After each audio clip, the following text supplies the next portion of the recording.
नमस्कार। आज हम एक बहुत बड़ी खबर पर बात करने वाले हैं जिसका असर लाखों लोगों पर पड़ने वाला है। 8वां केंद्रीय वेतन आयोग।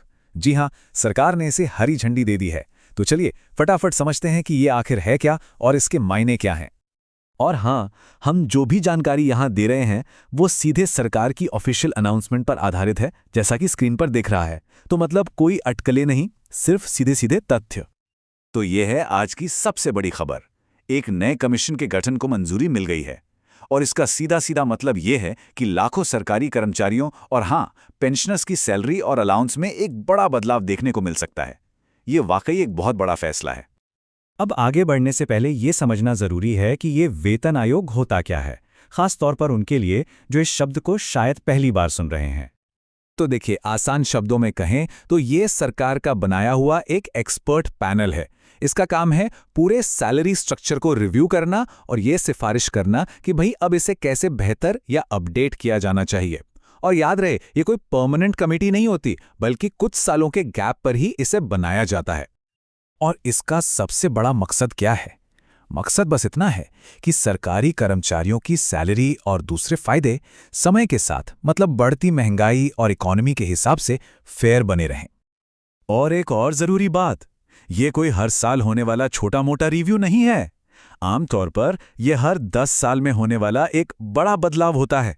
इसीलिए इसकी हर सिफारिश का असर भी बहुत लंबा और गहरा होता है। ठीक है, तो अब सवाल ये उठता है कि इस 8वें वेतन आयोग को असल में करना क्या है। चलिए इसकी मुख्य जिम्मेदारियों पर एक नजर डालते हैं और देखते हैं कि इसे किन किन बातों पर सोचना होगा। सबसे पहले तो बात करते हैं समय की।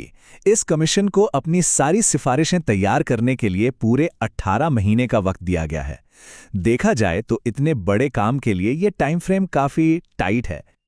अच्छा, अब ये जो हिस्सा है ना, ये सबसे दिलचस्प है। देखिए, कमीशन को एक बहुत ही बारीक संतुलन बनाना होगा।